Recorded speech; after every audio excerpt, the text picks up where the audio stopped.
Hey everybody, welcome back for another reading from Charlotte's Web by E.B. White. Today we're looking at chapters 10 and 11, so make sure you listen carefully and then sign into Google Classroom to do your work. Here we go with chapter 10, An Explosion. Day after day, the spider waited, head down, for an idea to come to her. Hour by hour, she sat motionless, deep in thought. Having promised Wilbur that she would save his life, she was determined to keep her promise. Charlotte was naturally patient. She knew from experience that if she waited long enough, a fly would come to her web. And she felt sure that if she thought long enough about Wilbur's problem, an idea would come to her mind. Finally, one morning toward the middle of July, the idea came. Why, how perfectly simple, she said to herself. The way to save Wilbur's life is to play a trick on Zuckerman. If I can fool a bug, thought Charlotte, I can surely fool a man. People are not as smart as bugs. Wilbur walked into his yard just at that moment. What are you thinking about, Charlotte? He asked. I was just thinking, said the spider, that people are very gullible. What does gullible mean? Easy to fool, said Charlotte. That's a mercy, replied Wilbur, and he lay down in the shade of his fence and went fast asleep. The spider, however, stayed wide awake, gazing affectionately at him and making plans for his future. Summer was half gone. She knew she didn't have much time. That morning, just as Wilbur fell asleep, Avery Arable wandered into the Zuckermans' front yard, followed by Fern. Avery carried a live frog in his hand. Fern had a crown of daisies in her hair. The children ran for the kitchen. Just in time for a piece of blueberry pie, said Mrs. Zuckerman. Look at my frog, said Avery, placing the frog on the drain board and holding out his hand for pie. Take that thing out of here, said Mrs. Zuckerman. He's hot, said Fern. He's almost dead, that frog. No, he is not, said Avery. He lets me scratch him between the eyes. The frog jumped and landed in Mrs. Zuckerman's dishpan full of soapy water. You're getting your pie on you, said Fern. Can I look for eggs in the hen house, Aunt Edith? Run outdoors, both of you, and don't bother the hens. It's getting all over everything, shouted Fern. His pie is all over his front. Come on, frog, cried Avery. He scooped up his frog. The frog kicked, splashing soapy water onto the blueberry pie. Another crisis, groaned Fern. Let's swing in the swing, said Avery. The children ran to the barn. Mr. Zuckerman had the best swing in the county. It was a single long piece of heavy rope tied to the beam over the north doorway. At the bottom end of the rope was a fat knot to sit on. It was arranged so that you could swing without being pushed. You climbed the ladder to the hayloft. Then, holding the rope, you stood at the edge and looked down and were scared and dizzy. Then you straddled the knot so that it acted as a seat. Then you got up all your nerve, took a deep breath, and jumped. For a second, you seemed to be falling to the barn floor far below, but then suddenly the rope would begin to catch you, and you would sail through the barn door going a mile a minute, with the wind whistling in your eyes and ears and hair. Then you would zoom upward into the sky and look up at the clouds, and the rope would twist, and you would twist and turn with the rope. And then you would drop down, down, down out of the sky and come sailing back into the barn, almost into the hayloft, then sail out again, not so far this time, then in again, not quite so high, then out again, then in again, then out, then in, and then you jump off and fall down and let somebody else try it. Mothers for miles around worried about Zuckerman's swing. They feared some child would fall off, but no child ever did. Children almost always hang on to things tighter than their parents think they will. Avery put the frog in his pocket and climbed to the hayloft. The last time I swung in this swing, I almost crashed into a barn swallow, he yelled. Take that frog out, ordered Fern. Avery straddled the rope and jumped. He sailed out through the door, frog and all, and into the sky, frog and all. Then he sailed back into the barn. Your tongue is purple, screamed Fern. So is yours, cried Avery, sailing out again with the frog.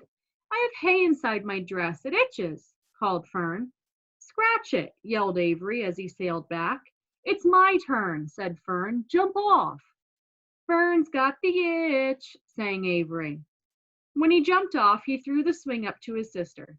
She shut her eyes tight and jumped. She felt the dizzy drop, then the supporting lift of the swing. When she opened her eyes, she was looking up into the blue sky and was about to fly back through the door. They took turns for an hour. When the children grew tired of swinging, they went down toward the pasture and picked wild raspberries and ate them. Their tongues turned from purple to red. Fern bit into a raspberry that had a bad tasting bug inside it and got discouraged. Avery found an empty candy box and put his frog in it. The frog seemed tired after his morning in the swing. The children walked slowly up toward the barn. They too were tired and hardly had energy enough to walk. Let's build a tree house, suggested Avery. I want to live in a tree with my frog. I'm going to visit Wilbur, Fern announced. They climbed the fence into the lane and walked lazily toward the pig pen. Wilbur heard them coming and got up. Avery noticed the spider web, and coming closer, he saw Charlotte. Hey, look at that big spider, he said. It's tremendous. Leave it alone, commanded Fern. You've got a frog. Isn't that enough? That's a fine spider, and I'm going to capture it, said Avery. He took the cover off the candy box. Then he picked up a stick. I'm going to knock that old spider into this box, he said. Wilbur's heart almost stopped when he saw what was going on. This might be the end of Charlotte if the boy succeeded in catching her. You stop it, Avery, cried Fern. Avery put one leg over the fence of the pig pen. He was just about to raise his stick to hit Charlotte when he lost his balance. He swayed and toppled and landed on the edge of Wilbur's trough. The trough tipped up and then came down with a slap. The goose egg was right underneath. There was a dull explosion as the egg broke, and then a horrible smell. Fern screamed. Avery jumped to his feet. The air was filled with the terrible gases and smells from the rotten egg. Templeton, who had been resting in his home, scuttled away into the barn. Good night, screamed Avery. Good night. What a stink. Let's get out of here. Fern was crying. She held her nose and ran toward the house. Avery ran after her, holding his nose. Charlotte felt greatly relieved to see him go. It had been a narrow escape. Later on that morning, the animals came up from the pasture, the sheep, the lambs, the gander, the goose, and the 7 goslings.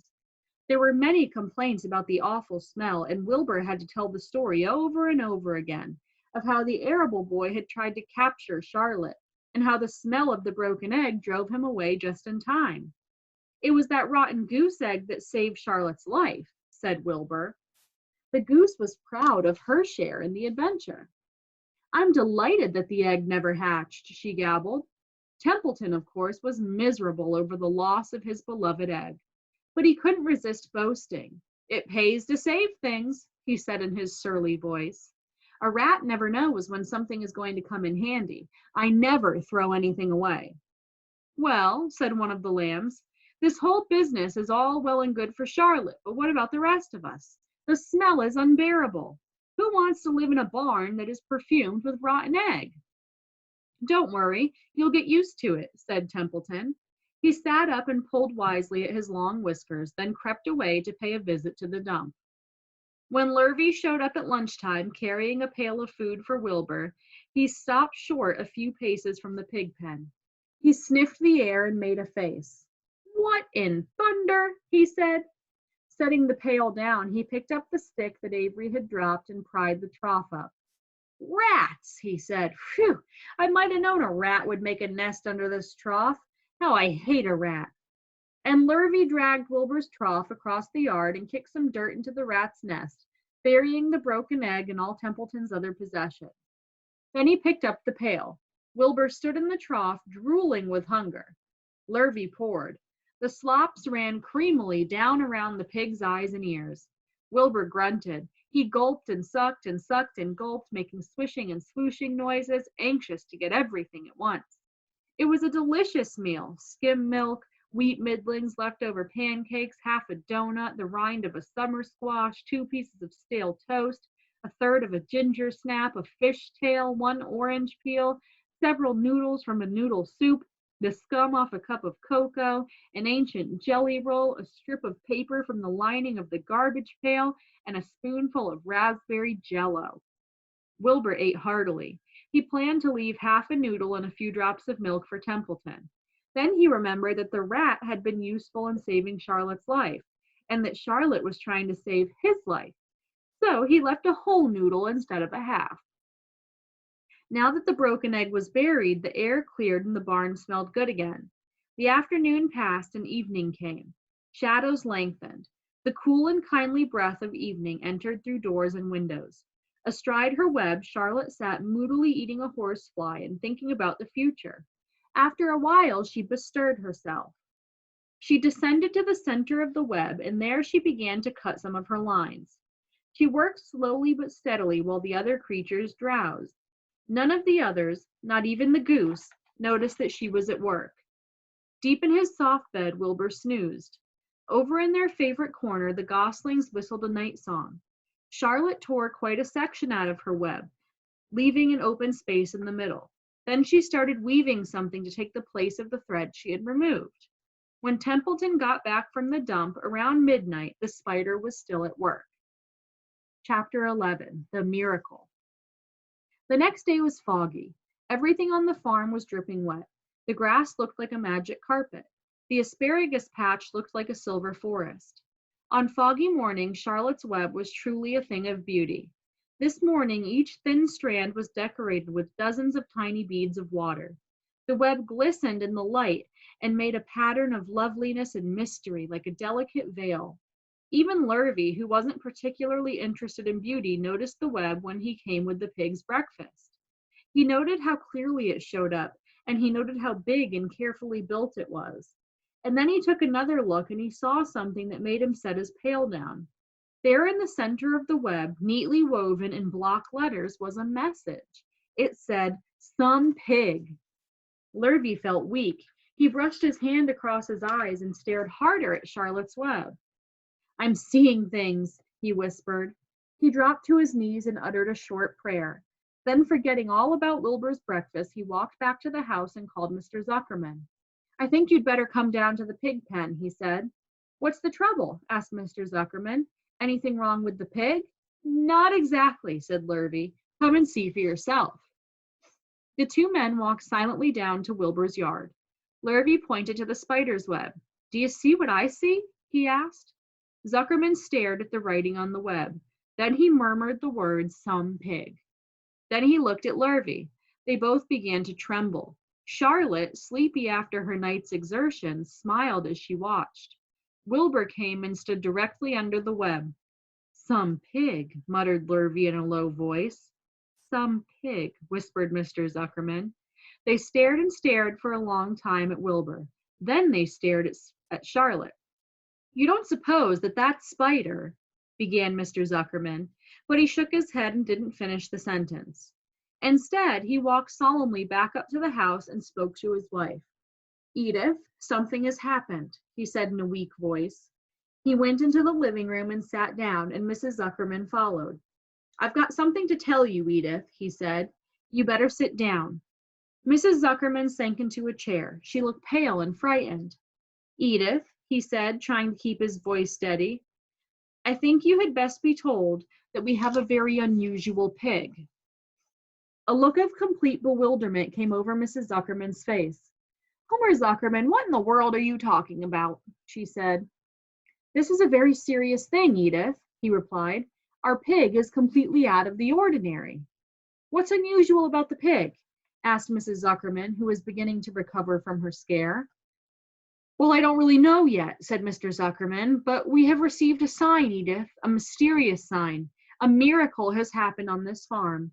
There is a large spider's web in the doorway of the barn cellar, right over the pig pen, and when Lurvy went to feed the pig this morning, he noticed the web because it was foggy, and you know how a spider's web looks very distinct in a fog.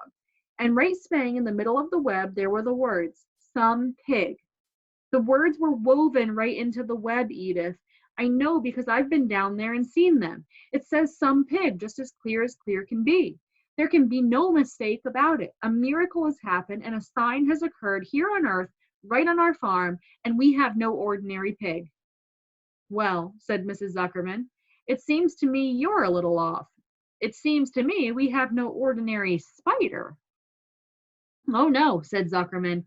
"It's the pig that's unusual. It says so right there in the middle of the web." "Maybe so," said Mrs. Zuckerman. "Just the same, I intend to have a look at that spider." "It's just a common gray spider," said Zuckerman.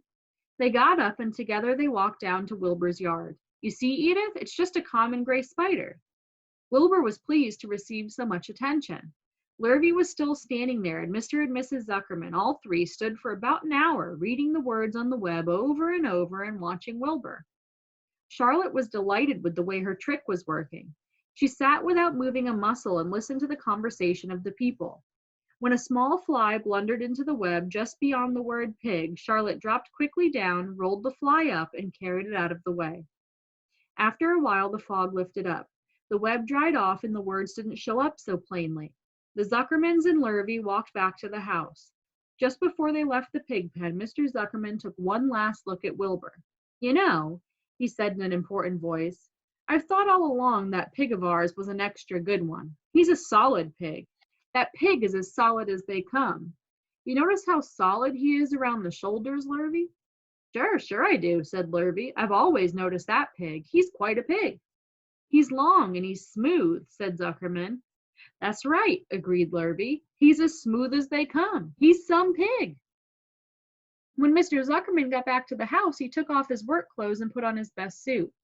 Then he got into his car and drove to the minister's house. He stayed for an hour and explained to the minister that a miracle had happened on the farm.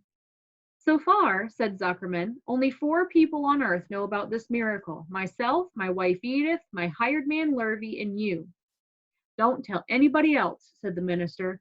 We don't know what it means yet, but perhaps if I give some thought to it, I can explain it in my sermon next Sunday. There can be no doubt that you have a most unusual pig.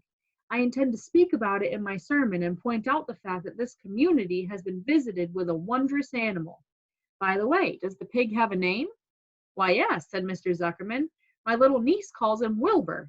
She's a rather queer child, full of notions. She raised the pig on a bottle, and I bought him from her when he was a month old. He shook hands with the minister and left. Secrets are hard to keep. Long before Sunday came, the news spread all over the county. Everybody knew that a sign had appeared in a spider's web on the Zuckerman place. Everybody knew that the Zuckermans had a wondrous pig. People came from miles around to look at Wilbur and to read the words on Charlotte's web. The Zuckermans' driveway was full of cars and trucks from morning till night. Fords and Chevys and Buick Roadmasters and GMC pickups and Plymouths and Studebakers and Packards and DeSotos with gyromatic transmissions and Oldsmobiles with rocket engines and Jeep station wagons and Pontiacs. The news of the wonderful pig spread clear up into the hills, and farmers came rattling down in buggies and buckboards to stand hour after hour at Wilbur's pen, admiring the miraculous animal. All said they had never seen such a pig before in their lives. When Fern told her mother that Avery had tried to hit the Zuckerman spider with a stick, Mrs. Arable was so shocked that she sent Avery to bed without any supper as punishment. In the days that followed, Mr. Zuckerman was so busy entertaining visitors that he neglected his farm work. He wore his good clothes all the time now, got right into them when he got up in the morning. Mrs. Zuckerman prepared special meals for Wilbur. Lurvy shaved and got a haircut, and his principal farm duty was to feed the pig while people looked on. Mr. Zuckerman ordered Lurvy to increase Wilbur's feedings from 3 meals a day to 4 meals a day. The Zuckermans were so busy with visitors they forgot about other things on the farm. The blackberries got ripe, and Mrs. Zuckerman failed to put up any blackberry jam. The corn needed hoeing, and Lurvy didn't find time to hoe it. On Sunday, the church was full. The minister explained the miracle. He said that the words on the spider's web proved that human beings must always be on the watch for the coming of wonders. All in all, the Zuckerman's pig pen was the center of attraction. Fern was happy, for she felt that Charlotte's trick was working and that Wilbur's life would be saved. But she found that the barn was not nearly as pleasant. Too many people. She liked it better when she could be all alone with her friends, the animals. All right. So make sure you hop back on Google Classroom. Don't forget after you do your assignment to hit the turn in button or we don't get the work. So make sure you do that and then check back for your next lesson. All right, see you later.